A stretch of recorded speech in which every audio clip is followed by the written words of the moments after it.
Hello everyone and welcome to the 10k Q&A. Now, you might be wondering, Shy, why the hell is this so long? Did you really get that many questions? And does your voice sound kind of worn out? No. Kind of. Wait, no. Let me redo that. Yes, it is very long. No, I didn't get that many questions. I just really like to yap, and my voice is tired because I've already recorded the whole thing, and I'm recording the intro after because I forgot. Don't get me wrong, I got a lot of questions, but I just really dragged it out because I talk a lot. So if you want to hear me talk for about an hour and 50 minutes, round it up to that, you're in luck. I hope you like the answers I give you, and if you didn't get to ask any, leave them in the comments, and I'll answer them there. So, let's start. Of all the audios you've done, which one is your all-time favourite? I find it a little hard to choose, mostly because I kind of forgot what I've made. I would say my favourite is either Mountainside Camping Trip or Crocodile and Capybara Go to a Hot Spring. They are complete audios, they stand by themselves and are wholesome. If I was to pick one that was a part of an unfinished series, it would seem wrong, to me at least. I will finish some series next year and remake one of them. Anyway, actually, no, you know what? Mountainside Camping Trip is my favourite. I'm just like running through it in my head and it's definitely the best. I have wanted to remake it for a while, so I'm probably going to do that next year. I have gotten a lot better at everything involved with that. I think I can do a better job and hopefully deliver something that more people will see and get to enjoy. Alright, do you prefer SFW audios more than NSFW ones? SFW, undoubtedly. I have a lot of ideas and concepts for stories and how I want to perform them, what type of characters I have in them, but I very rarely create those with the intent of an NSFW Part 2, but to be able to continue doing this, I have to make them, typically.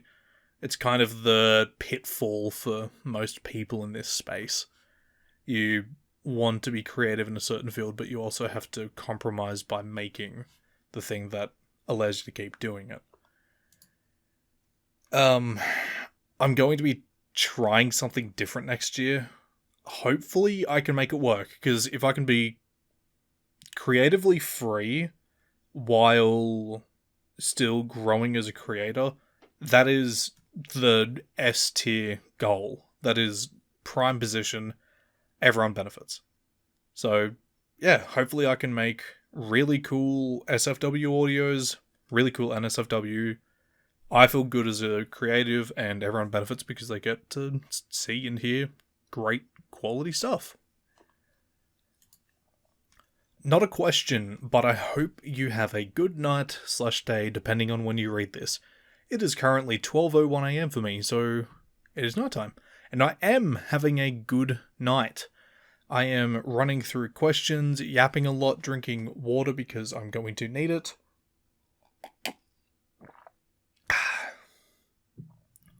And I hope whoever is listening also has a good day, night, morning, or evening. What's been your favourite thing to record so far? It's a hard answer because they are not released. One that'll be coming out probably start of January because it doesn't fit my December videos, audios, is Serial Killer Druid. I felt like it was the first time, not the first time, but I felt like I was acting for the first time in a long, long time. I really, really enjoyed it. It was fantasy, it was evil, and I got to have a lot of fun. If I had to pick others, well, the Cruel Werewolf series was always a joy. But Cruel Werewolf 4 and 5, yes, I recorded both. No, they are not out. They're not even edited. I am dumb. I recorded it wrong. There is no consistency between 1, 2, and 3 towards 4 and 5. So I need to re-record them so it is consistent. Which really hurts. Oh, it sucks so much. I fucking killed it in those recordings, and it will not see the light of day. Alternatively, if people are okay with me just having a deeper voice than I'm supposed to, sure, maybe. I think I misremembered, and I also wanted to make him deeper to more fit the dominant nature, as well as contrast him with another character that speaks. So that's a little thing. Alright, next one. You reply to almost every comment. What do you do when they're weird? If they're being a weirdo, which may have happened once, I think. I don't know, it's been doing this for a while. I just remove their comment. You can also block them. When you're blocked, you don't get a notification, you don't see anything, nothing changes on your end. You can comment, you can do whatever you want, interact however you like. But it doesn't show up. Your interaction means nothing. You live in a little void, or a little bubble, where nothing happens. I think that's the best way to do it, because I can't, kick up a stink about it.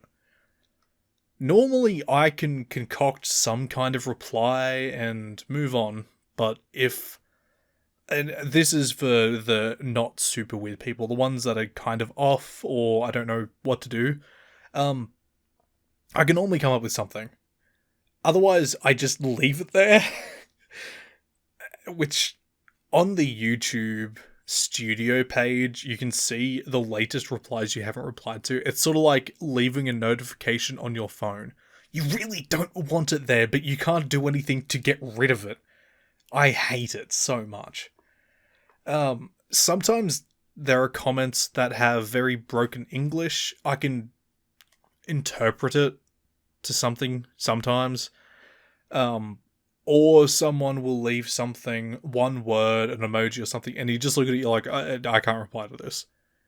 I really want to, because I want to reciprocate the care and time people put into my audios to show appreciation for the support that I get. But unfortunately, sometimes I just don't know what to do.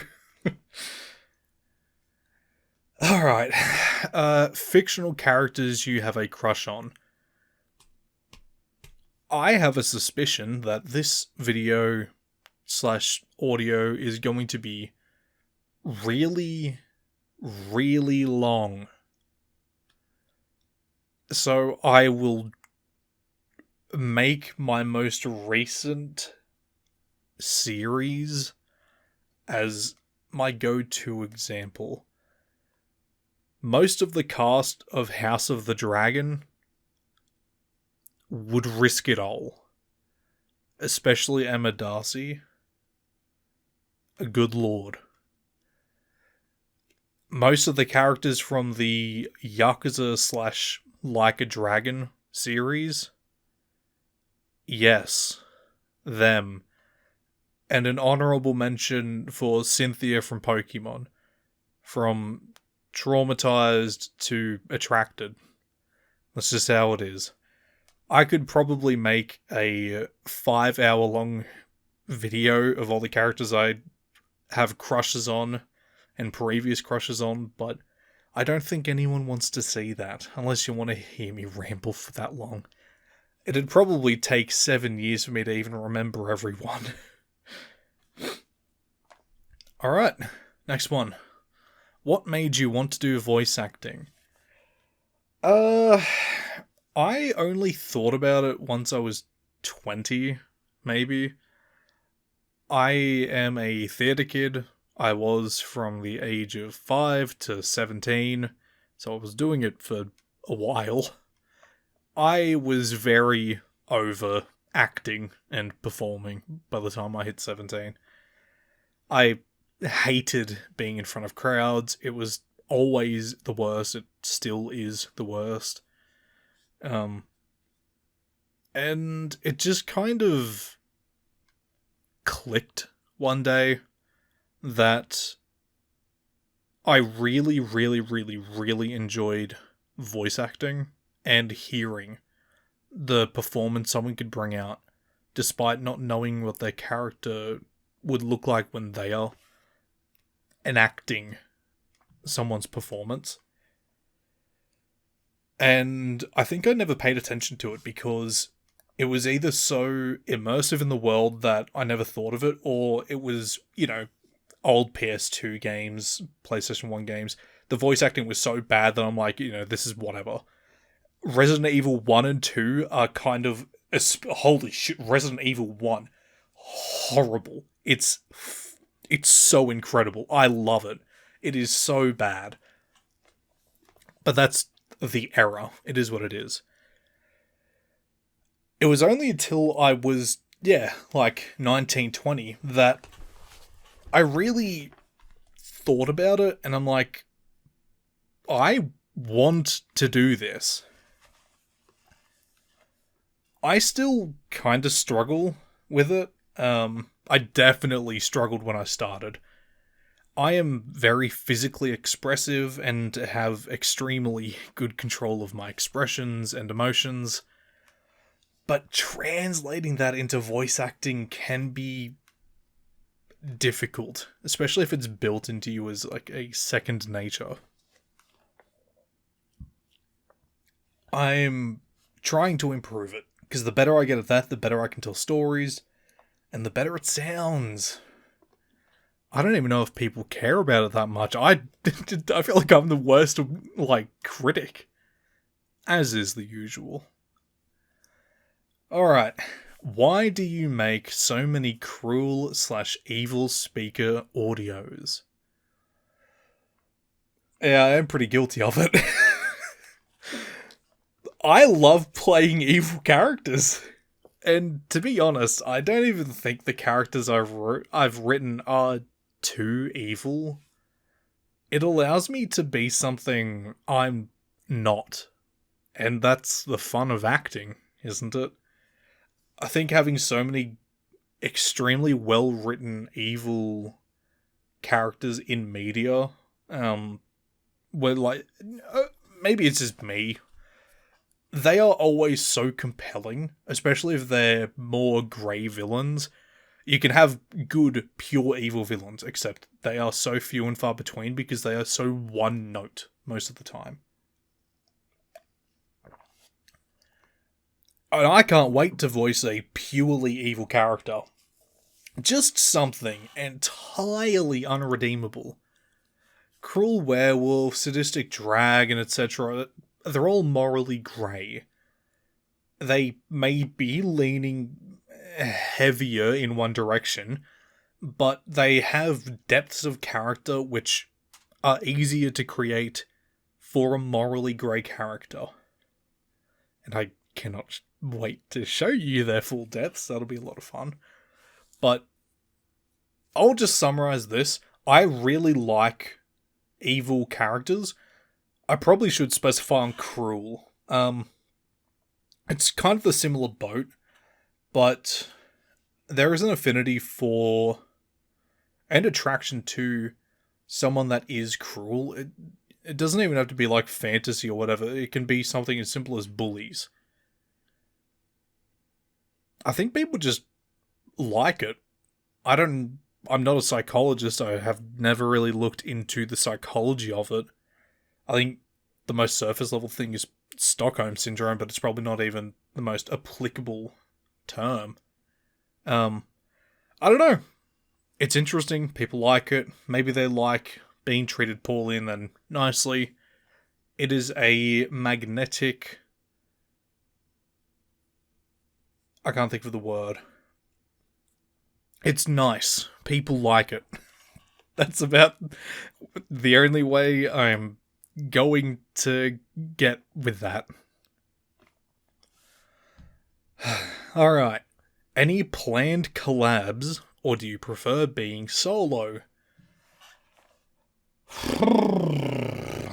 I have a load of planned collabs. But they are nothing more than plans and ideas. People have agreed to do them, which is a step. However, they agreed when there isn't even a script written. I have no fully formed scripts of these. I have entirely planned out the entire series or the stories. So it's more, I just need to actually commit to writing them. I am remaking the Sadistic Dragon series entirely. I think I could make it a fully developed world. I'll have 4 other VAs play different dragons, and if you've listened to the series, you'll know which I'm talking about. My biggest issue is that I tailor make characters to the VA I have in mind. I think about their performances and how well they portray certain characters, and that allows me to know how to work them into perfectly fitting that role. And you might think, oh, is it compromising the story by changing the character? No. The character is not changed by the VA, but improved and brought to life. They may, have a bit of a misfit, but it's not the end of the world. I am ultimately the person creating the character. They can be whatever I want to be. For example, in the Sadistic Dragon series, the Wind Dragon has changed 7 times. He's not even consistent in my own brain. Where I have him now, he's locked in. He has become everything that I have wanted in the past, but in one character as a developing piece. And now it's like, if I find the correct voice actor, I don't want to change the character because it's perfect. But I know a VA will fit in there perfectly and do a good job. If at this stage the VA was a misfit, I would be doing my own creation in injustice.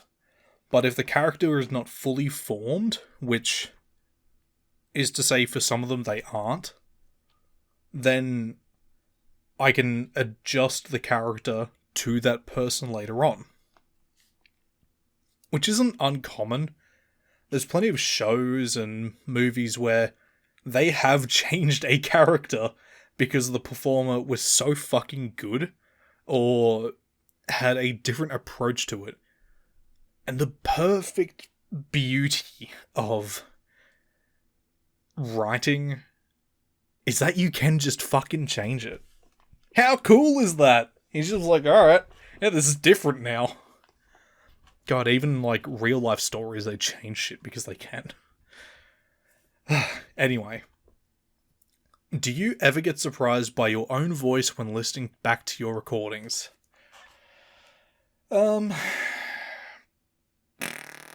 Maybe you're not surprised, but in the first 2 years of doing this, I was getting annoyed or grossed out by hearing it.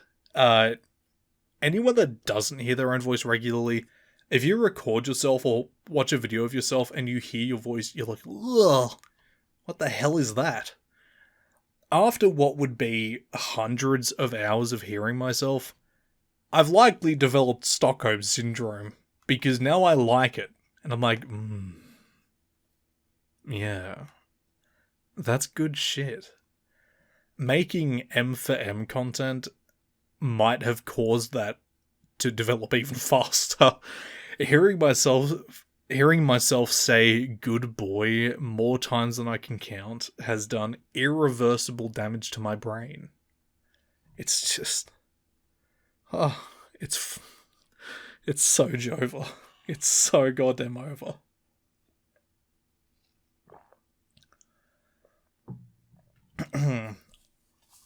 What is the weirdest noise you had to make for an audio? I don't know.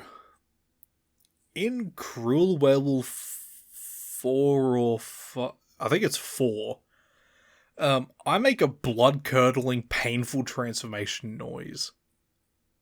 I think it's like the first time I've actually done a proper transformation noise. In submitting to an evil necromancer, I voice the undead, and they are almost entirely unedited, which is fun. There's a hero in Dota 2, or like a character that you can play in Dota 2, called Undying. That was my inspiration for that, and I fucking love the effect and performance for that. It's so good.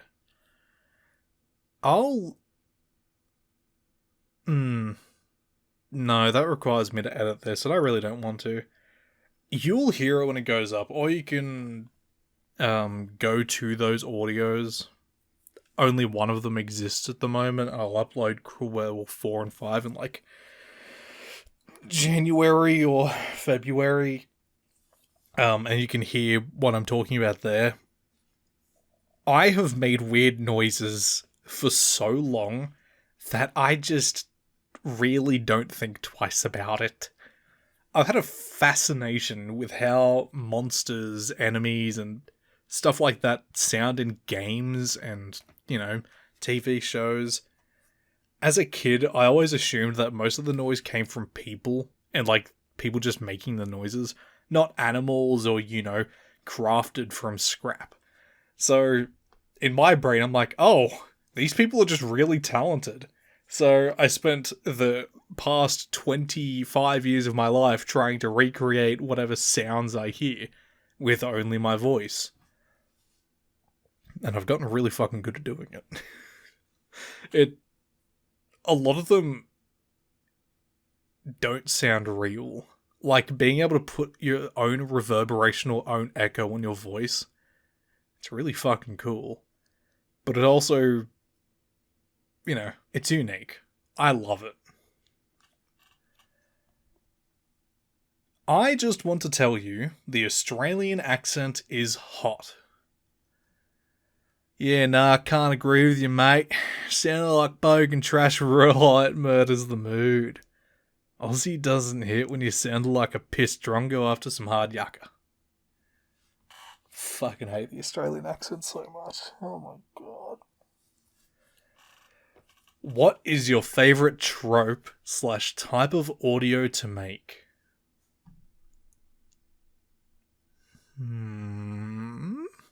I'll treat it as two different things.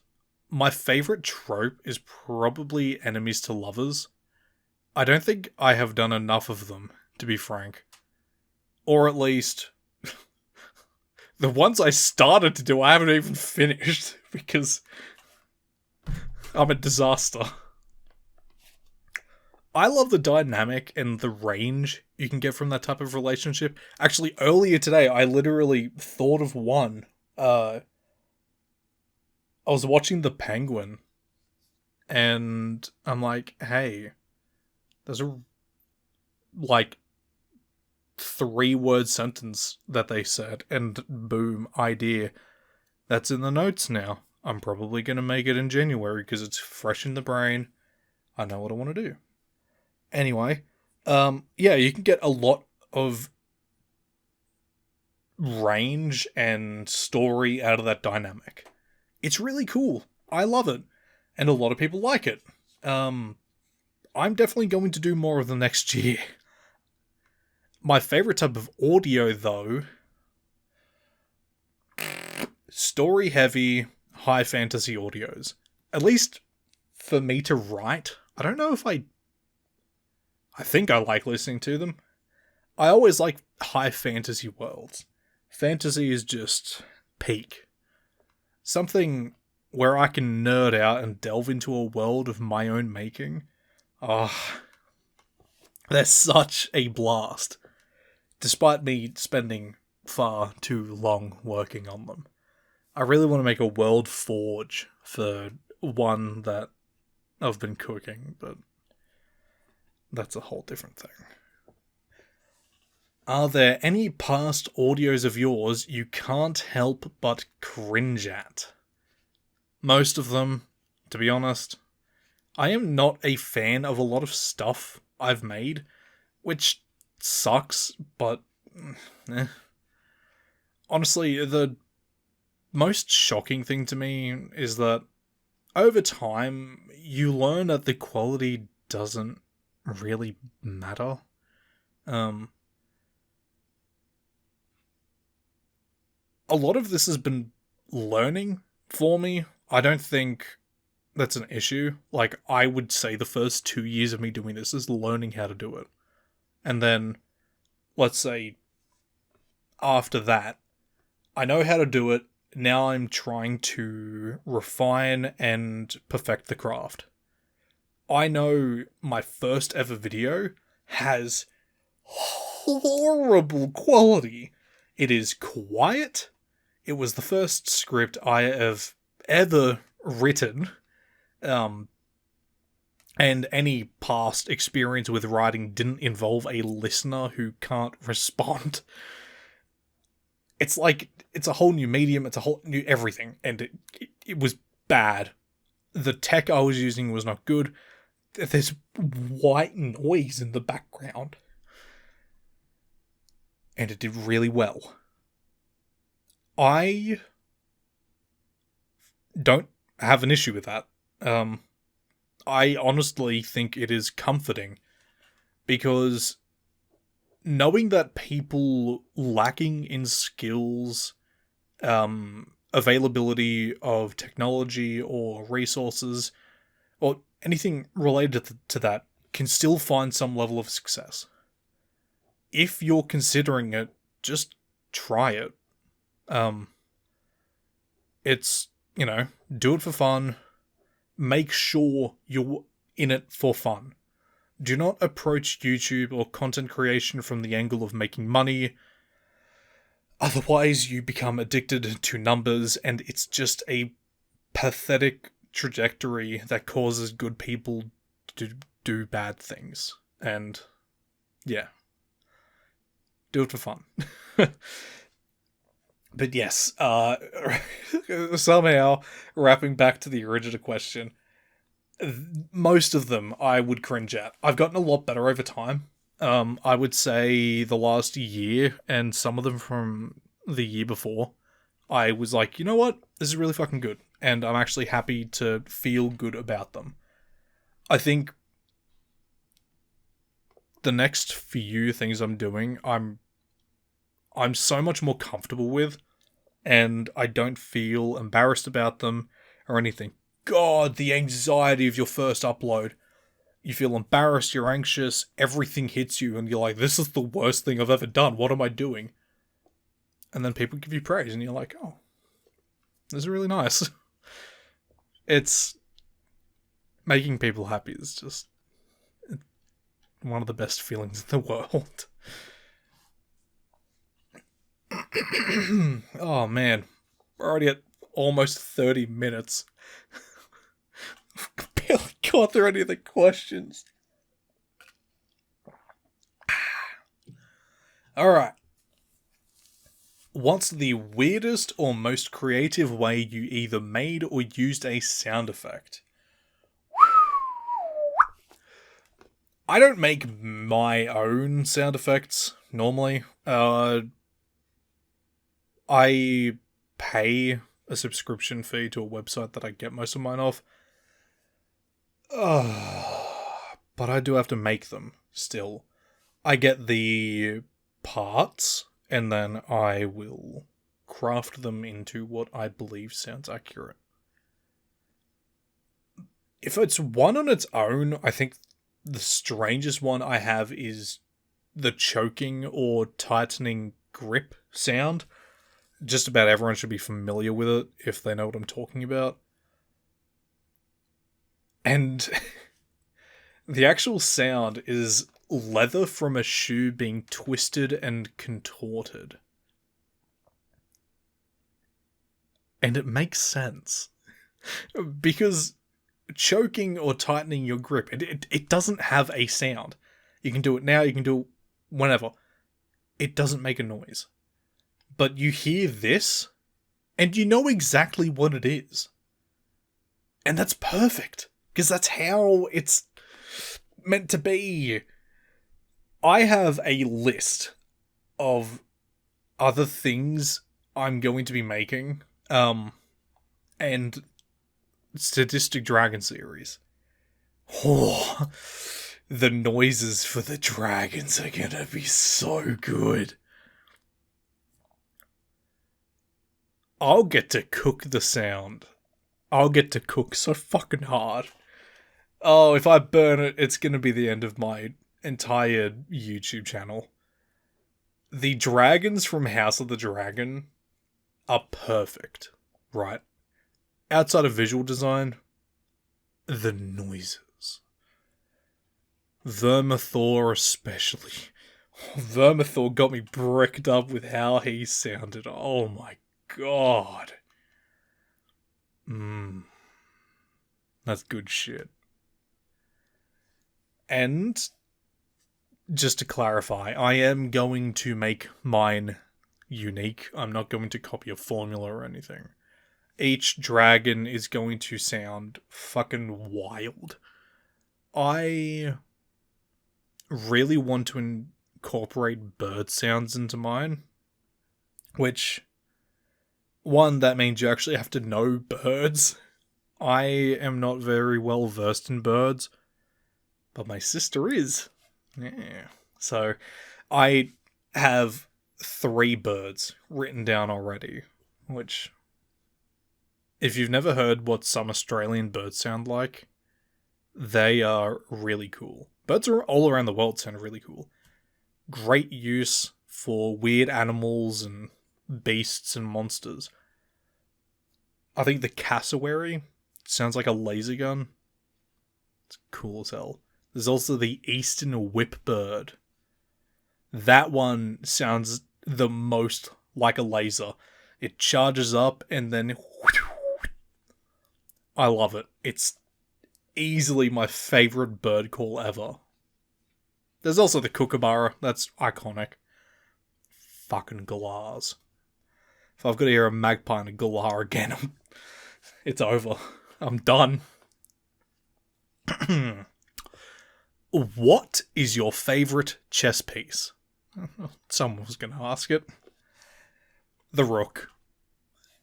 Easy and done. Or, if you're not too certain what the rook is, it's the castle-looking piece. It is simple, it's fun. It go vertical, it go horizontal. Easy. Alright. Are you in a relationship? Nope. Nope.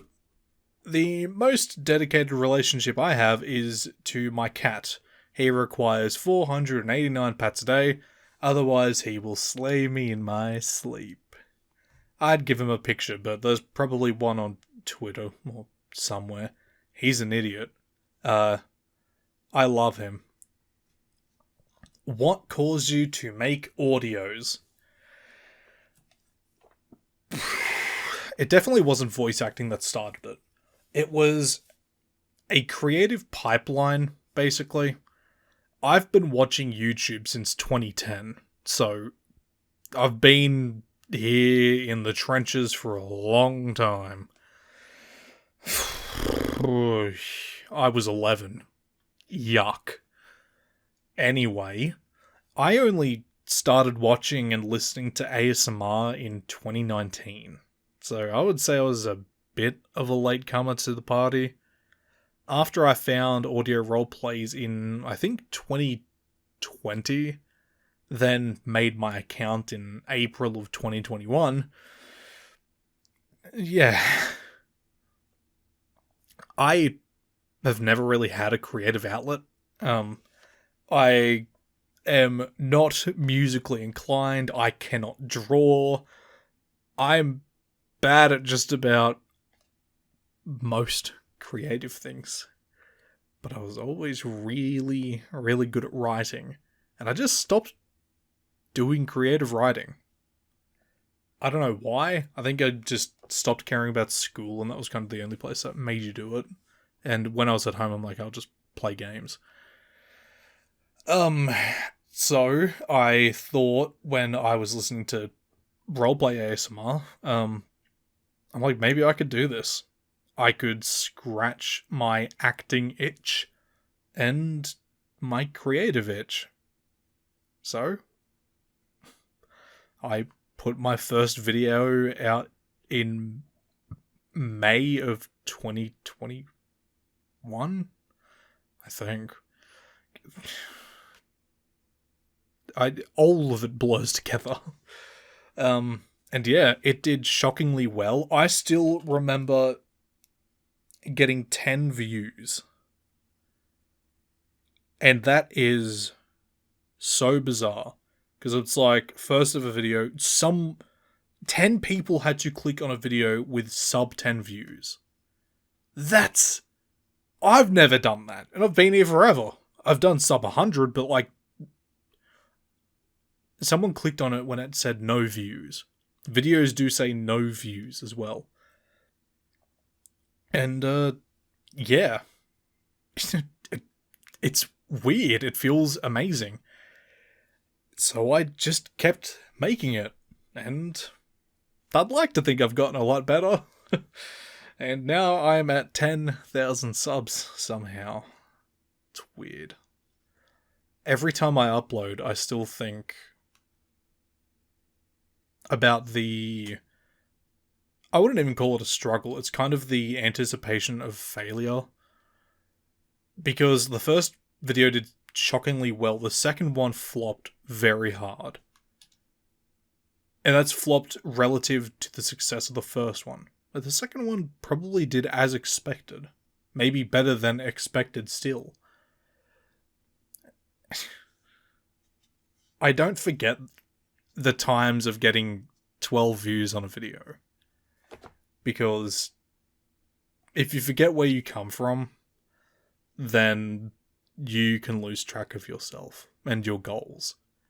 And if you do that, you know, who do you become? Alright. What is the lore behind your username? Bad memory, basically.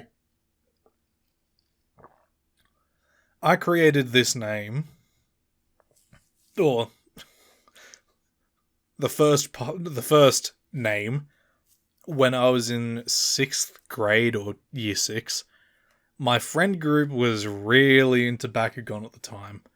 Something we would only play when we were at school, because when we were at home, we would play COD. We were those 12-year-olds. This is when COD clans were the shit. And naturally, 12-year-olds, we wanted to make our own one. I made a new account, because on PlayStation Network, you could make as many accounts as you want. On Xbox, you had to pay to change your name. So I just made a new account, got a new name, done.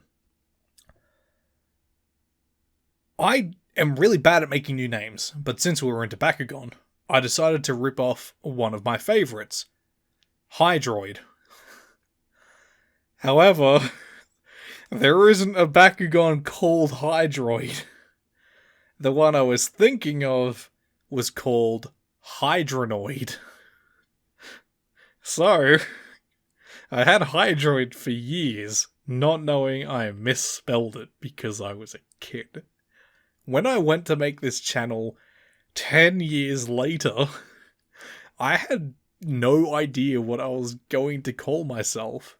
I am really bad at creating names, but I couldn't use Hydroid. My friends would be able to find it. That name is actually used in other stuff now, namely Warframe, where I was using the name Hydroid still, and people were like, oh, is that from Warframe? I'm like, what the fuck is Warframe? It's like, oh shit, someone stole it from me. Cringe. So I decided to add a single letter to the front. Thus, Shydroid was born. And, did the obligatory VA at the end. I googled it, and before me, Shydroid didn't exist. There was nothing. There were Shy Space Droid, and it was like 3 images of a shy robot. That's it. It was literally fucking perfect. It gets shortened to Shy, which is a really easy name to go by. And, I had the whole market locked down. A spelling mistake and 10 years of sticking to a choice worked out incredibly in my favour. Who is your favourite audio creator? I don't have one.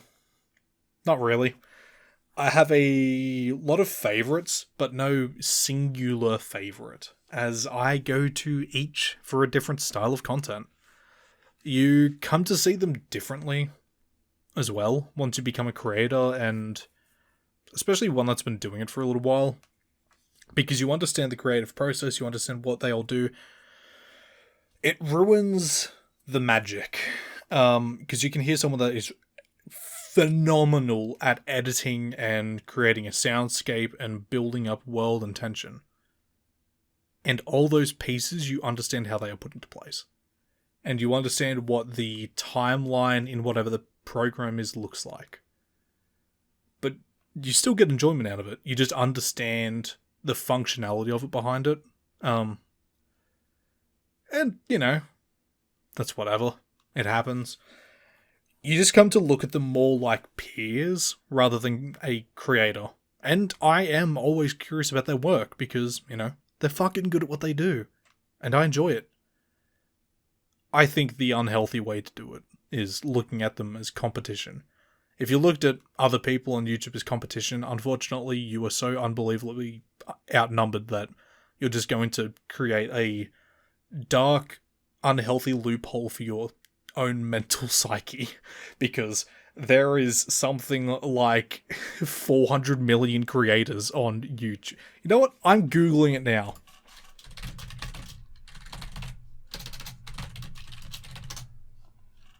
63.8 million.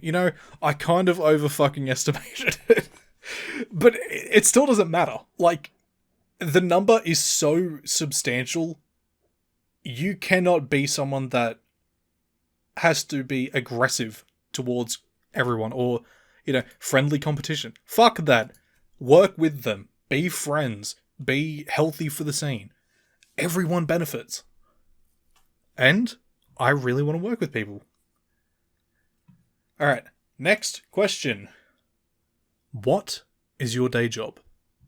I currently do not have one. This is my only source of income.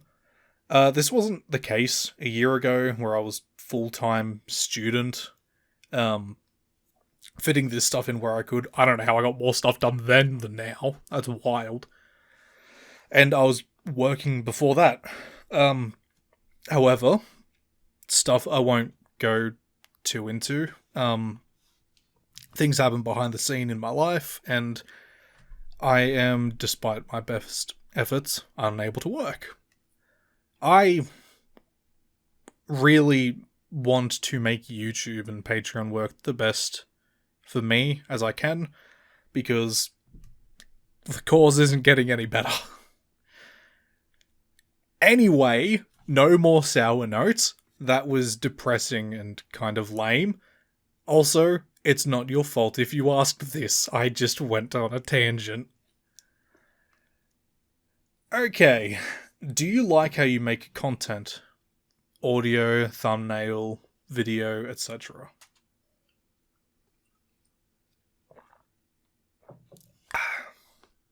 I'm pretty happy with the audio. Maybe some sound effects can get clunky when it's super heavy. I'm always really worried with some sound effects because out of context, they sound like nothing.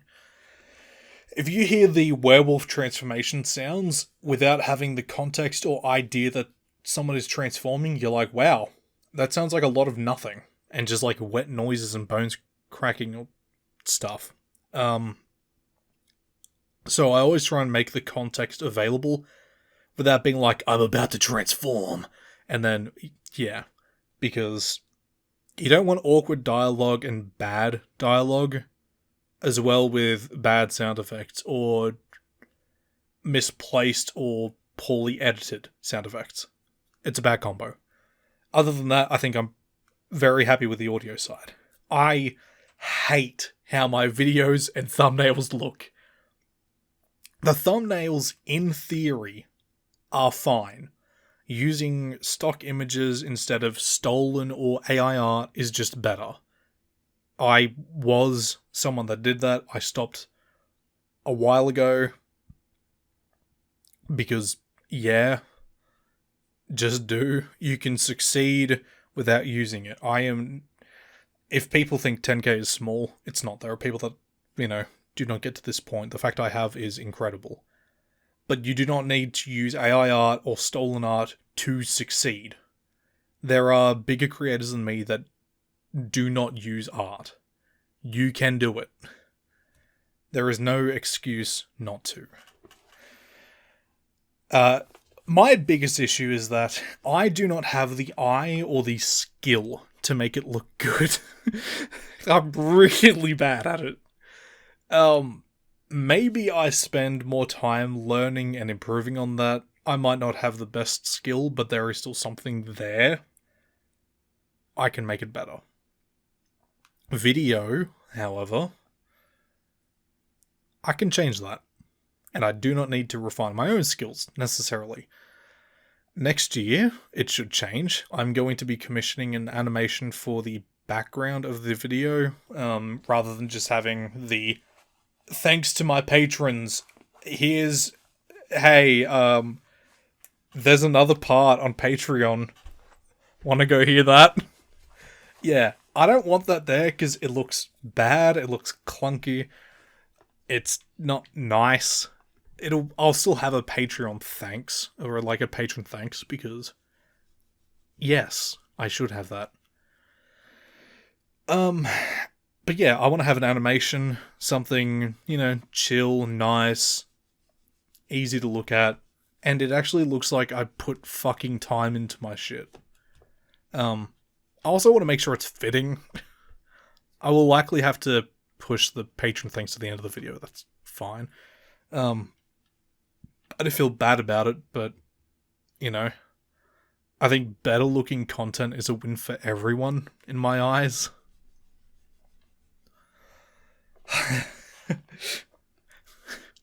Is the Cruel Werewolf series coming back? I don't know how many times I've been asked this, because, it is one of my most popular series, and it's a good one. I had a running joke that every time someone asked this, I delayed it by maybe not a month, maybe a week. But at this point, it has almost run its course. And to be fair, if it was a month, it would be January. So, yes, it is. Like I said before, I actually have recorded 4 and 5. I also have 6 and 7 written. The finales are planned out, not written. I also have to ask someone if they want to do a thing for me, but, that's easy. I will force myself to release part 4 and 5 in January 2025. There we go. Locked in. If not, I won't play games for a month. Someone hold me to that. You can't, but do it. What happened to your gaming channel? Triple crying emojis. It brings me so much happiness that someone cares. I am bringing it back next year. I just kind of died after making it. A lot of stuff happened. So it slowed down a lot despite what should have happened with it. I am going to be doing games on there, but I'm also going to be doing other stuff. I want to do tier lists, Smash or Pass, other random things that won't be on the VA channel, basically, and shouldn't be here. It's definitely going to be a mix of gaming and a personal channel. I am also really considering doing a audio roleplay timed challenge. See if I, a very slow creative individual, can create a 2-part audio in under 10 hours. It sounds like a lot of time, but for very simple audios, I allocate like 3 days. I am a disaster. Alright. What is your favourite series? Books, shows, or games, or whatever else? I get to expose myself here a little bit. I don't read books.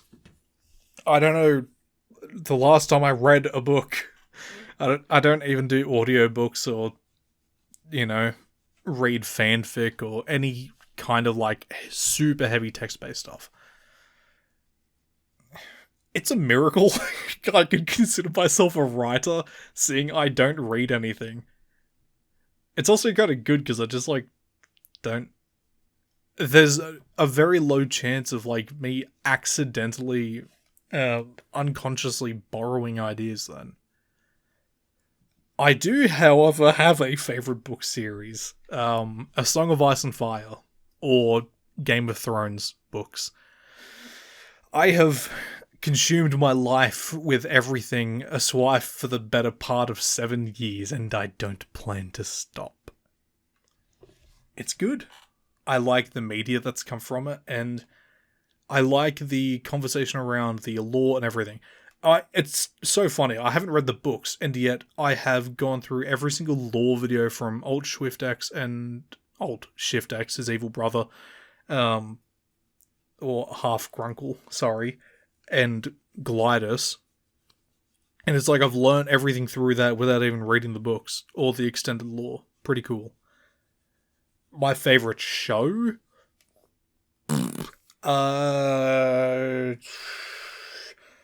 It's kind of hard because I don't remember a lot, or I haven't finished a lot of them, but there is one that always stands out.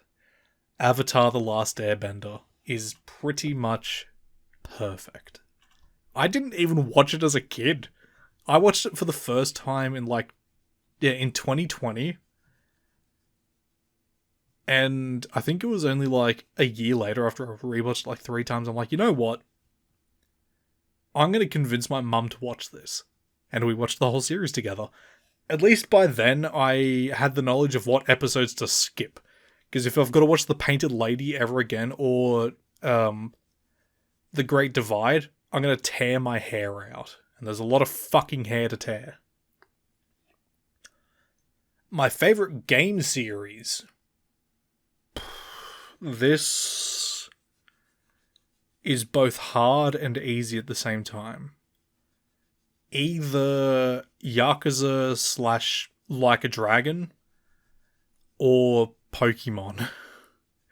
No matter how bad the Pokemon games are, I buy them and their DLC. I am a part of the problem. I also played Pokemon Go religiously. Good lord. I've done some fucking kilometers in that. However, I'll probably say Yakuza, since the stories are fucking incredible. The acting is incredible, and it's really funny and fucking depressing at times. I don't think I've had a single series, let alone one game, make me cry more than Yakuza 0 did, and laugh, and just, what a perfect fucking game. That whole series is just amazing. Yakuza 3 is okay. Yakuza 5 is probably the worst in my books. No one remembers Shinada or Bubba.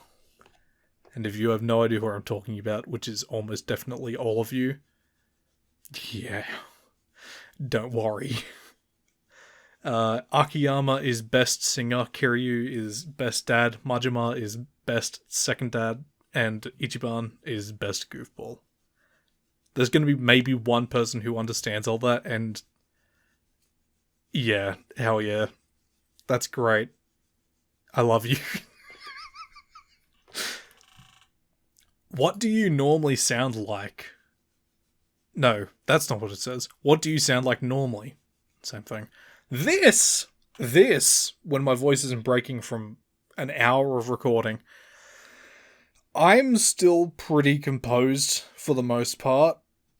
When I am free-flowing and chilling, I'm much more low energy, but that is not common. When I am talking, yapping, I am high energy and can fill a room with the energy I'm giving. Only if I'm comfortable, though. You catch me when I'm sick, or when I've had a very big day, I'm done. I'm low energy and I sound like I've smashed about 32 cones. Do you have long-term goals for content creation or otherwise? I want to make some really cool stories. Something where people are invested in characters, theorize what happens in parts afterwards. Everything. I hope that doesn't sound like I'm taking a piss. I need my water. I have this behemoth plan for a Halloween audio. I thought I might be able to get it done this year, considering I created the plan last year. Nah, not even close. It took me 2 weeks to fully create each character in the story, which, given, for most writers, that is a short time. And that's because I'm only writing them to fit into a single story. Some of them do not have to be around for very long either. So, I mean, the dialogue is the hardest part. I just need the characters to exist to be able to form the dialogue, and they took me 2 weeks each. It's still ridiculous. But yeah, I'm very, very committed to the stories I care about. This one, it's like 2 weeks for each character. That's like 6 characters, or 5 characters. I don't normally commit 2 weeks to a single audio, typically. So when I take really long to get something done, you know I'm really trying to cook. Sometimes it might just come out arse, and what can you do? I also want to make a visual novel, but that's for the Patreon Q&A, which you don't have to pay to hear, if you didn't know.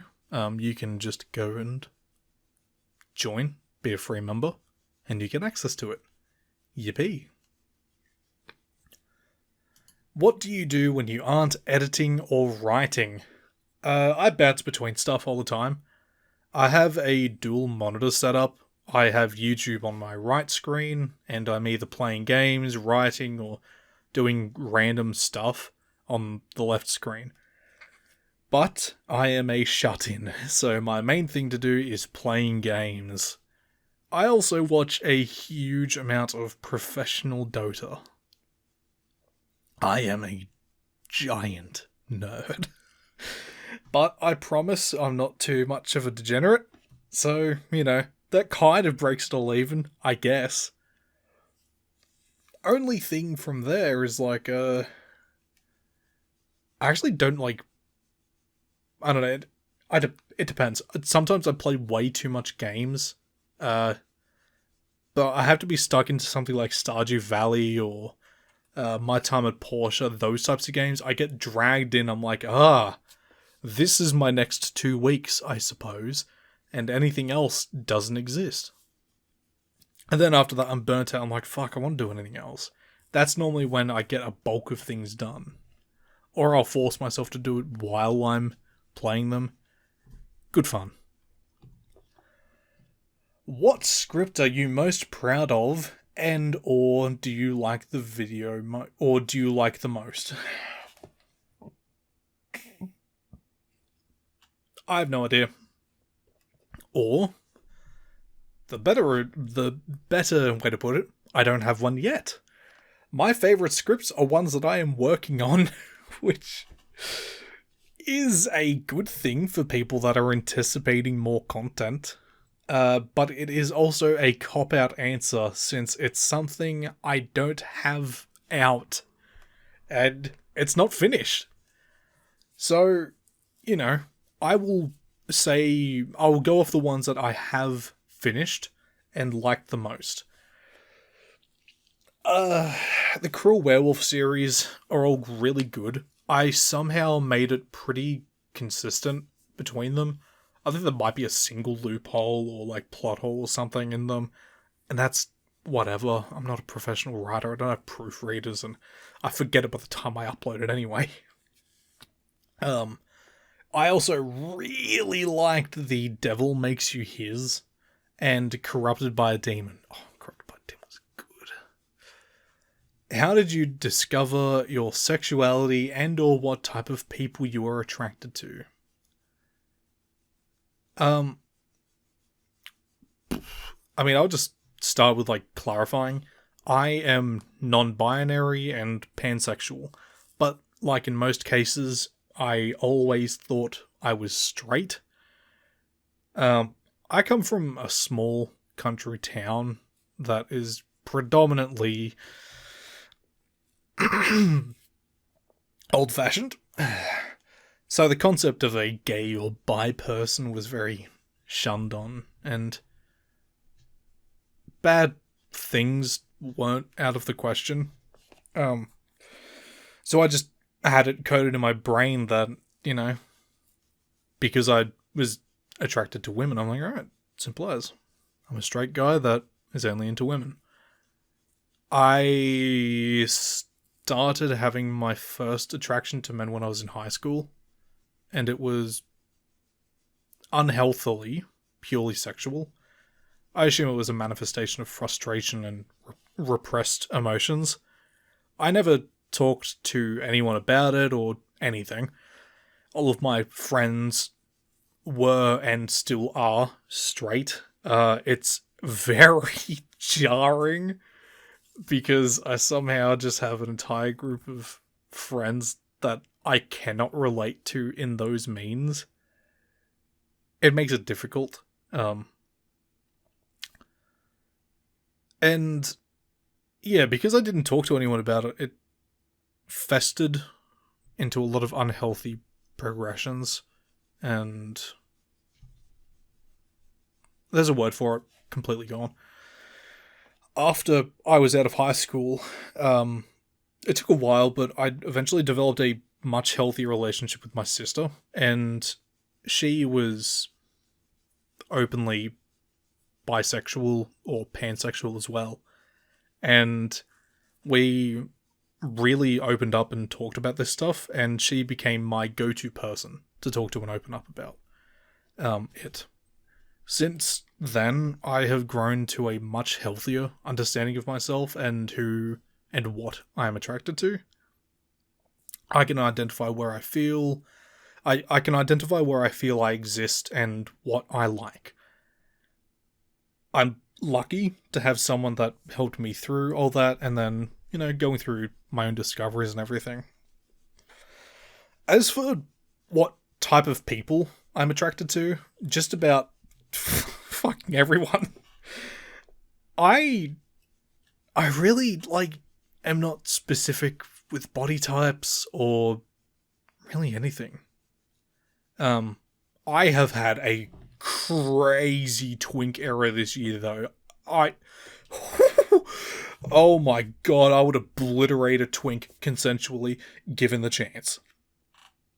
But, yeah, no, I just love people. Body types don't bother me. If you're a good person, you become attractive. I've met plenty of people I thought were extremely conventionally attractive who became ugly within hours. And sometimes you meet someone you're like, I don't think you're, you know, that attractive. And the more you know them, if they're a really good soul and just a good person, they become really fucking hot very easily.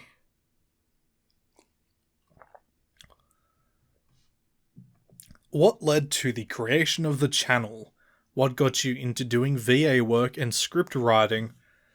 You might be wondering, have I answered this question already? Kind of. But I can also give another perspective on it. Boredom, I think.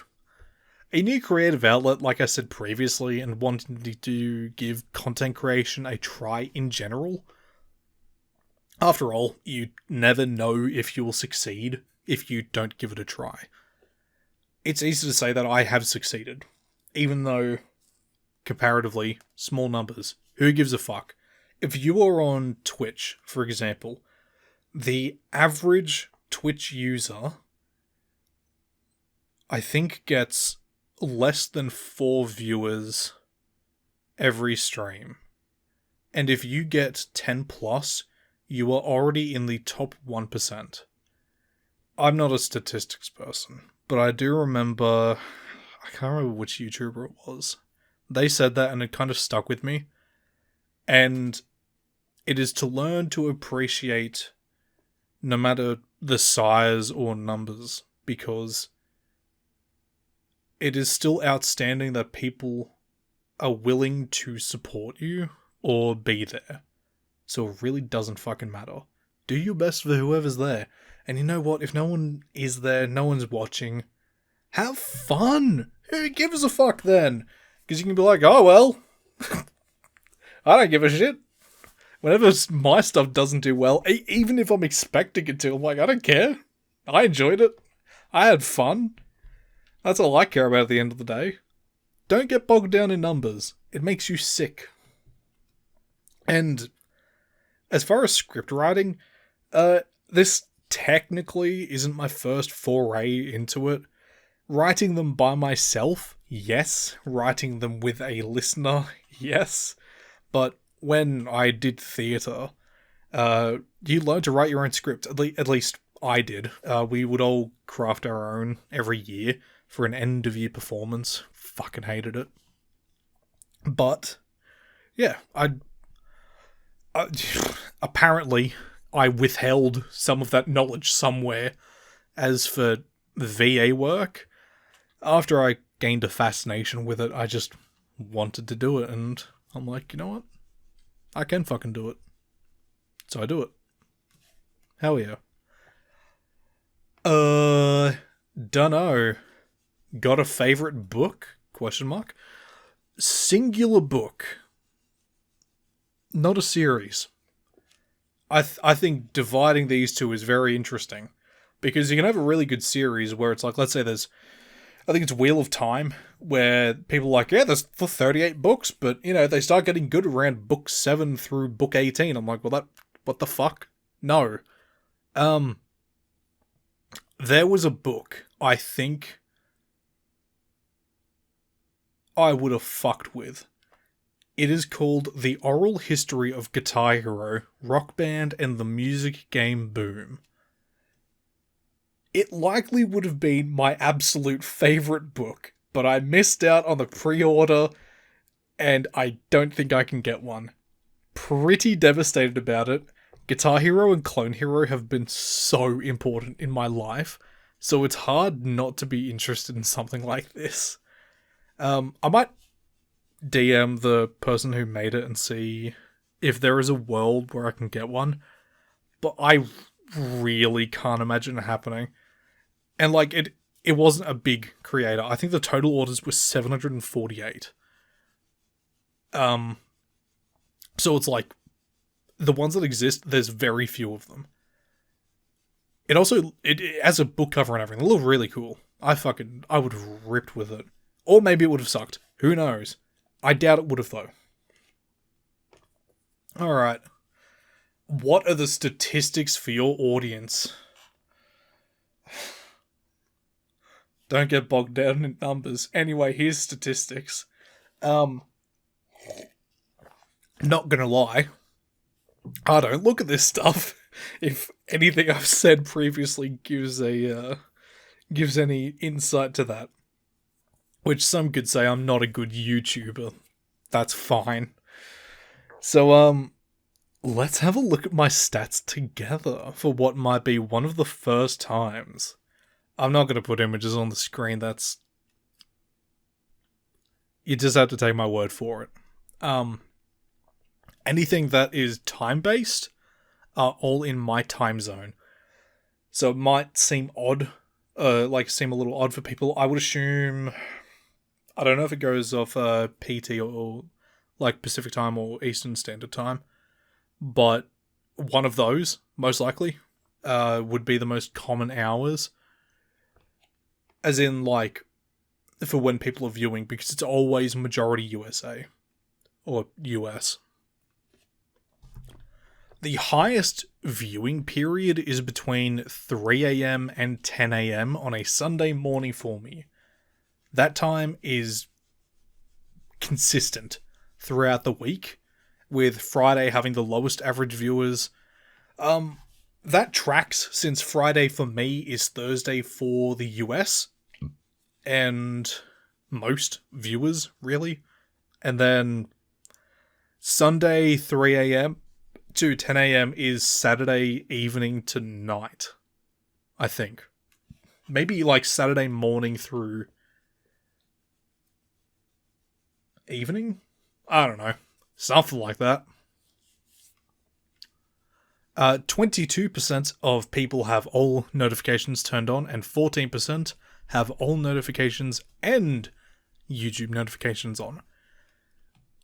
I don't know what the difference is. Why would you have something say all notifications turned on and then one that is all notifications and YouTube notifications?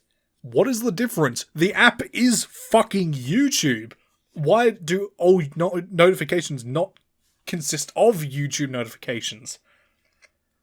What? What does this mean? And why is it different? Whatever. 26% of viewers are subscribed. I think that's a good percentage, considering a lot of YouTubers talk about it in their videos. They're like, hey, only 4.8% of viewers subscribed. Hit that button. Shut up. I don't care. I think that's high because my average viewership is lower, so it's people coming back. But it's also still surprising that so many other people are coming in. 64.4% of viewers are female. 33.1% male, and 2.5% user specified. That's still interesting. I feel like I get a lot more engagement from male listeners. So I really wonder how those break down. I can probably look video to video to see what the percentage of female viewers are on, like, M4M videos, but I don't care. That's a whole different can of worms for just curiosity's sake.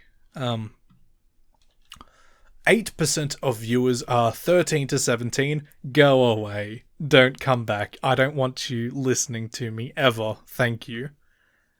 58.1% are 18 to 24. 23.8% are 25 to 34. Oh, I'm in that category now. Let's go. I'm getting old. 8.5% are 35 and 44. And 1.6% are 45 to 54. It was 0 for all the ages above, which... that's cool. It would have been wild if I had an 81-year-old watching me. Like, damn. What are you doing? How'd you get here? This is the only one I have looked at before, because I'm really just a curious little lad. Geography. The United States is 47.6% of my total viewers. And to really put in comparison how big this percentage is, and like how large the US makes up for viewership in general, the United Kingdom comes in second at 5.2%. So you go from half to 1/20th. It's like, oh my god. Surprisingly, Germany is third at 3.1%. Then Canada at 2.7%. Then Australia at 1.2%.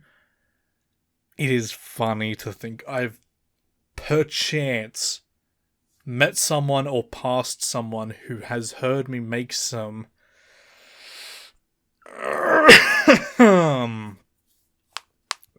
questionable noises at a mic. Australia is followed by Brazil and the Philippines at 0.9%, then Poland and Indonesia at 0.4%.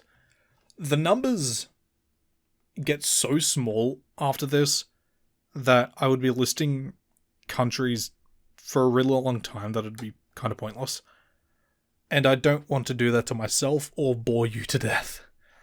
But for curiosity, I will tell you the lowest numbers. They were Puerto Rico and Czechia, with a mere 10 people watching me from both. And I think that's really fucking cool. Same number that I would have on old, first upload videos. It's like, hell yeah, you're on the literal other side of the planet of me. It's honestly really cool seeing that anyone from anywhere listens to me blabber. Nice. Hell yeah. How well do you plan things out, or do you just write as it comes to your mind? It depends. It really depends on the idea. Most of the time, it's a one-off that if it is a one-off I don't care about, I just, I'll cook a plan in a day, write a script, and proofread it the next day, record the day after, then sort out sound effects, edit, and upload the day after. That's a 5-day process as is, and that's if I'm working effectively and efficiently. As you may be able to tell, I could not do that consistently. Very much a best case scenario situation. But I am going to get back into that groove soon, I hope. Whereas if it's something I really care about, like I said before, I can spend weeks on it. The Sadistic Dragon remake I've had in my plan since making the third part. I planned out the fourth one and I'm like, this doesn't work. It just doesn't work anymore. So I'm like, alright, I'll remake it. I wrote down a very basic plan, had the rest of it in my brain. I'm like, okay. I don't know what I'm going to do this. Cut to a year later, and I'm on holidays. I don't have a laptop or any, portable computer. So I have a notebook with me. I have it on my desk all the time. I write notes. I do whatever for anything I'm doing. I wrote 38 pages worth of notes on the entire series. So if I really wanted to, I reckon I could write the entire thing in January. But that means nothing happens then. And that's dumb and bad. I could do it. That's what planning for a really good big script is like. And who knows, it might be trash, and I'm like, alright, I've got to rewrite it. And then you're spending how long doing that? Who knows? So yeah. Next question. Who are your favorite YouTubers or streamers? My all-time favorite content creator is Ray Noveas Jr. He is a Twitch streamer and uploads VODs to YouTube. I have watched him for like, I don't know, 11 years. It's been a long time, and I still love all of it. It's honestly gotten a lot better with time.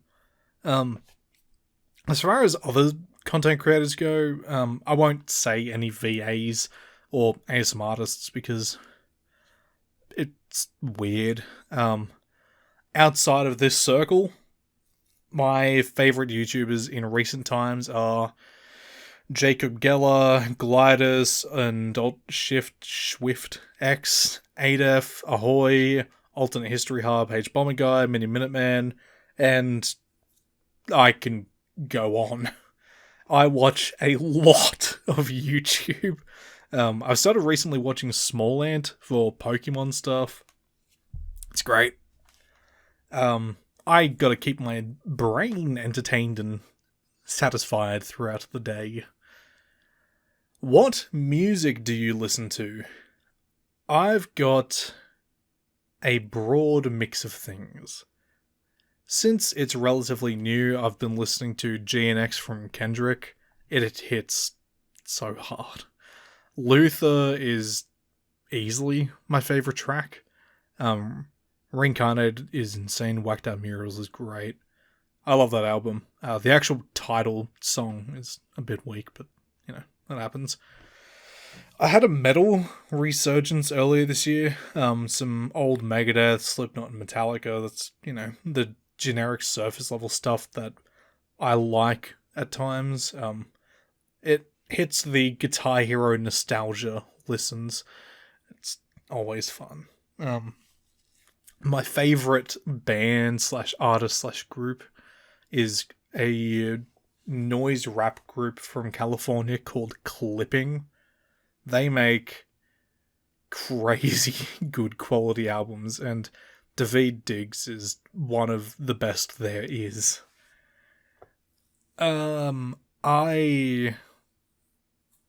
like first listens, I think their title album, Clipping, is phenomenal. Just be aware there are some high-pitched noises in the opening track. If you want to skip around to something, Story 2 and Body and Blood, incredible. Otherwise, listen to their two most recent albums. There Existed an Addiction to Blood and... what was the other one? I can't remember the other half of the album, but it's technically their most recent album. Visions of Bodies Being Burned. Those are horrorcore albums. Really goddamn good. Hits all the right spots. I'll just rattle some artists or albums off to get a bit more of an idea. I really fucked with Machida by Silvana Estrada. Outcast is well known, but actually listening to their albums is much different than their top tracks. What's the... They did a double album where both of them made two separate albums. That's a really good cut. Stankonia is also an incredible album of theirs. Benny the Butcher, Arm & Hammer, Billy Woods, JPEG Mafia, Aesop Rock, not ASAP Rocky, Aesop Rock, different people, Freddie Gibbs, Run the Jewels, Ghost, Danny Brown, Kendrick, obviously, Death Grips, Tyler the Creator, Schoolboy Q, 100 Gex. I think that's enough. Kind of just quick firing them there. Either you will think my taste is cool, or you'll think it's weird, or you have no idea because you don't know who they are. Music is really cool. It's another way to tell stories or, you know, create experiences. I like it. Do you listen to ASMR or other creators, or just make it? Sure do. I am an ASMR addict. Most days, all the time, I listen to it. I am listening to it right now as I am recording this and losing my voice. I also especially do it when I'm writing scripts because it's a nice background white noise to have on to maintain focus. Doesn't it doesn't work great, but that happens. Favorite food or drinks? I am a comfort food girly. But this past year, my culinary palate has been awoken. I have always appreciated good food, but never really craved it. I always just go, yes, one of these 5 things, thank you very much. White, bland country folk food was the standard for me for a very long time. Thankfully, my parents grew their horizons as they got older, growing mine in turn. But as an adult, I have travelled. I have been to Singapore and Seattle. Both had incredible food. Seattle is definitely closer to stuff I could find at home. Like, if I went to any city or, like, big town or, like, suburban area, whatever. But Southeast Asia, Singapore... I will never forget Southeast Asian fried chicken. Holy fucking shit, I would do some crazy stuff to have that again. AKA, I should just get on a fucking plane and have it. Okay, sushi is my favorite food. It, like, as a category, sushi, peak. It can be a lot of things, and it's almost always good. Pizza, as a category, rocks. Burgers are awesome and versatile. A good salad sandwich on a cold day, or on a hot day. Like a cucumber sandwich. I love chicken schnitzel, and I cook the best schnitzel. I will make that claim with my whole fucking chest. I've cooked it hundreds of times and have perfected my craft. Potato bake, or like a pasta bake as well, that could fuck me up something fierce. As for drinks, non-alcoholic, water is the best. Forever. Water is great, and if you don't like it, I will call you weird. No doubt about it. There's like a really gross reason why most people that don't like water don't like it, and I'm not going to say what it is. But I do like Pepsi and tea. You can develop a really bad caffeine addiction because of Pepsi. So I avoid that. I can't drink coffee. It makes me sick. I don't know what it is. I've had coffee from fucking everywhere. The cheapest to coffee straight from Ethiopia. It doesn't work. I can't drink it. I'm so upset. But I would probably also get hooked to it, so, that's beneficial. I love tea. Tea's really good, but I kind of treat it as a treat or something for post-recording. Alcoholic, though, I don't really drink. Not anymore. I like some cocktails. Very rarely do I dabble in it because I don't make them. So, whoops. I don't know what concoction they are. My favorite beer is something called Cooper's, specifically Cooper's Pale Ale, which is Cooper's Green. It's a South Australian beer. They are a bit different to what, most Australians drink, which is fine. I think it tastes good. It's the most casual thing I will drink if I do. I like whiskey. I have it straight. I don't mix it, but I only ever do it for special occasions, and I only ever drink really, really good whiskey. Because if I'm going to drink, I don't like to. I would like to enjoy it and take my time and teach other people how to enjoy a nice drink. I also like rum and coke, but that's like a party mix. If I'm like, I want to get drunk really quick, let me just mix this fucking 2080 or 30-70, really kick off the night. Cannot touch it after that, otherwise I'll go, sicko mode and vomit in the back and then be tired and angry. What one thing is I am very surprised about recently, in probably the last 6 months, it is a new favourite pastime of mine. I love looking at the menus for fancy-ass restaurants just to see what they're serving. And the cost, because sometimes I'm like, oh, they've got a $3,200 wine. That's cool, I guess. Some grape juice for fucking a lot of money. Half the time, I don't even own clothes nice enough to get past the dress code. I love reading the orders, thinking about what the food is.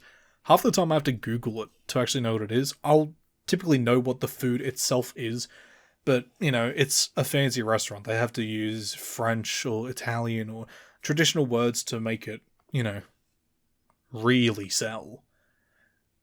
Also, when they list where the animal that they use has come from, if they're like, half a duck from this farm, you're like, oh, this shit's special then, isn't it? God damn. Anyway, go drink some water, or make some tea. You'll feel better for it. And eat vegetables and fruit. They're fucking delicious.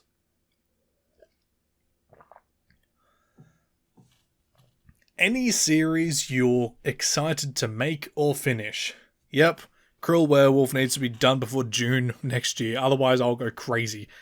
I never want to see another question about if that series is coming back. I think that's half the reason I want to finish it. Not even because I really like what I wrote. Sadistic Dragon is my main goal for next year, because it is 11 parts. I've got the entire thing written out, planned. I've got every moment planned. It's going to be really goddamn cool, and I cannot wait to work with the actors I'm thinking of. I have one of them locked in, and I'm really hoping the others are able to do it. If not, that's okay. I have backup plans. It's going to be good. And the Halloween audio I have coming next year as well. I really want to get that done. All phenomenal and going to be super fun. I'm kind of worried because collabs tend to do worse, especially if it's a mix of male and female. People are like, it's lesser audience. This isn't about being comforted. It's about hearing a really cool story and good acting. That's my goal, at least. If it doesn't do well, I don't give a fuck. I don't care, as long as it's fun. What do you watch? That's a very unspecific question. I watch a lot of things. I'm a people watcher. Really bad habit, because sometimes I make eye contact with other people watchers. You both understand each other and you're like, oh, this is awkward suddenly. I love watching people. It lets you understand the ways some people go about the day, how they think and work. It's also really good for studying how to encompass a character, because you can look at how some people walk, how some people hold their posture, how they talk, their mannerisms, and you go, okay, if I wanted to replicate that, I would have to do these, X amount of things to create a new person or character. Really cool way to understand how humans work. Now, if you don't mean watch in general, a lot of gaming stuff, ASMR, roleplay audios, other stuff. Pet cleaning videos, they're pretty neat. I don't like using the word dog and cat, because that word is tainted despite it being irreplaceable for those industries. Do you travel? Sure do. I fucking love it. Sometimes. Hate getting on the plane and getting off the plane, but after that, phenomenal. In 2022, I went to Singapore to watch the Dota 2 World Championship and did the exact same thing in 2023 for Seattle, and I went with a friend that time. That was great. I wanted to go to Denmark this year for the same event, but it wasn't possible, unfortunately. I have goals to do a multi-month trip with my sister to Japan, which will be a lot of fun. I also want to go to Holland, the Netherlands, and the surrounding countries because I have family there. That'll be pretty neat. I want to do Scandinavia, more of Southeast Asia, and maybe I just really want to go fucking everywhere. I want to go all over the place because I think the world is fascinating and has a lot to offer, not just culturally, but like culinarily. Is that a word? Food, the people. I really love being able to stand somewhere and not read a fucking thing. It's the closest thing, like, if the architecture, the writing, the people, everything is so different to where you're from and where you grow up, it is the closest you can get to being on an alien country, like planet. It's like if you were alive in the 1930s and you go from Sydney, Australia, and you go to Shanghai. That's a different world. Like, there's no way around it. How fucking cool is that? Like, I don't know. To me, there's such a mystique to worldliness and experiencing how different people and cultures can be. Being able to experience that firsthand is awesome, and I want to keep doing it. Given there's a lot of places now where, especially with the advent of the internet and how common English has become as, like, the global standard, it's so odd in a way.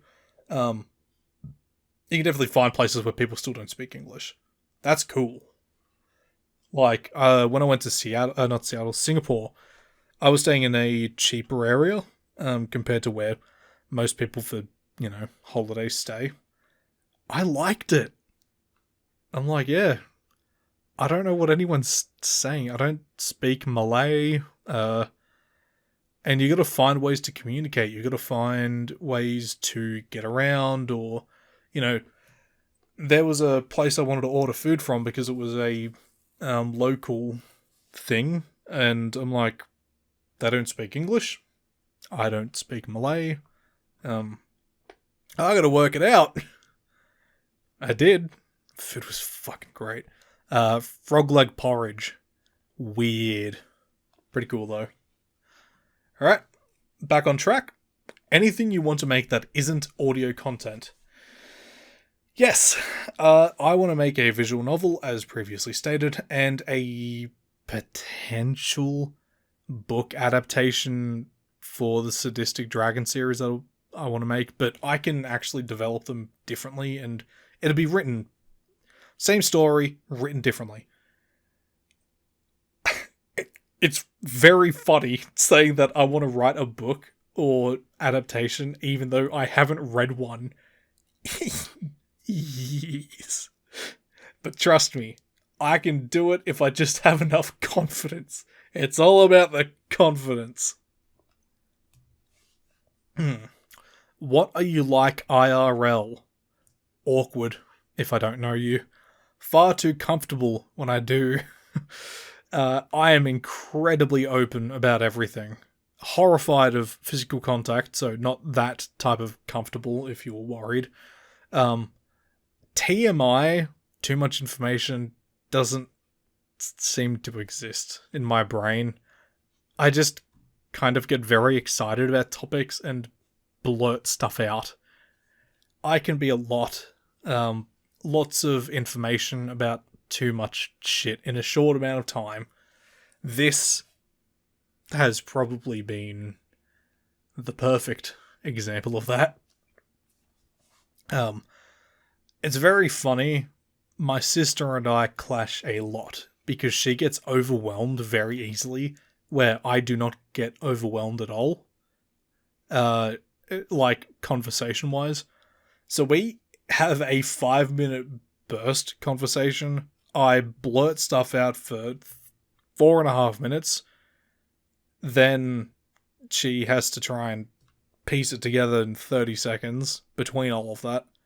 Then we take a 20-minute break to make sure we still want to talk to each other, because otherwise the system doesn't work. Any questions you wish people asked? Nope. I had no expectations. I'm also useless at asking people questions for Q&As. Creators I follow or people I know will post one and I'm like, oh, I have no idea. What do I ask? I can never create an answer that seems worth asking, which is dumb because any question works. Who cares? Do you have plans for 2025? Yes.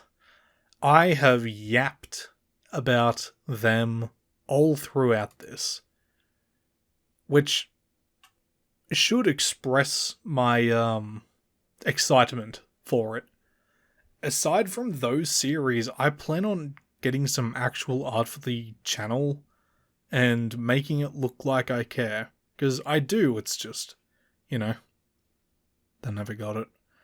I think I've just been scared about getting scammed or some bullshit, but I need to commit. I need to invest and make it look nice. Not just for myself, but not to put anyone off. I plan on kicking off my second channel again. I am going to start streaming again. I only ever streamed once. Played Minecraft like the start of the year. I don't even remember at this point. Oh my lord. I even went through the whole process of upgrading my internet, going with a new company, everything, like halfway through the year. So I've got really good upload speeds now. I can actually stream at really good quality. I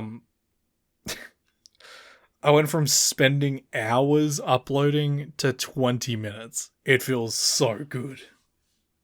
So yeah, I want to actually make sure that's getting used. I'm paying shitloads more for internet now. So yeah, streaming, really cool series, art, improvements all around. That's the plan for next year. So much more audios too, because this year it was rough. Didn't get anything close to the amount that I want done. And yeah, recover from, you know, all kinds of things. I say recover. Basically, channel growth last year was really good, and then this year I slowed down, and YouTube was like, hey, that's fucking bad. Here's a punishment. We're going to kill you in the algorithm. Recover that, rebuild, and I hope to make a lot more people happy. The people I'm making happy with content now? Hell yeah. I hope you're having a really good time with it. But the more people I can make happy, even better. Whew. Alright. That was a lot. That's it. Every question I have received and answered. Honestly, I thought this was going to be like 2-3 hours, but I didn't yap as much as I thought I would. That's crazy. I did promise I would yap, and I think I've delivered. I hope this isn't like, if someone is listening to it and they're like, oh, maybe this would be a nice little calm thing to sleep to. God, I hope that worked, because I feel like I was energized for this. This is how I am all the time. It doesn't stop. And yeah, if you want to see the other version, that will be up on Patreon. Thank you all for 10k subs. It's 10,000 people is a lot of people. And sure, not everyone watches and whatever, but individuals press that button. That's wild. What? I hope to live up to your expectations next year. And I hope that this doesn't age terribly unless, I'd have to die for something fucking bad to happen. And that is not in the books. That ain't happening. I hope to not disappoint. Take care of yourselves. Be good to yourselves. Be gentle to yourselves. Take care. Thank you.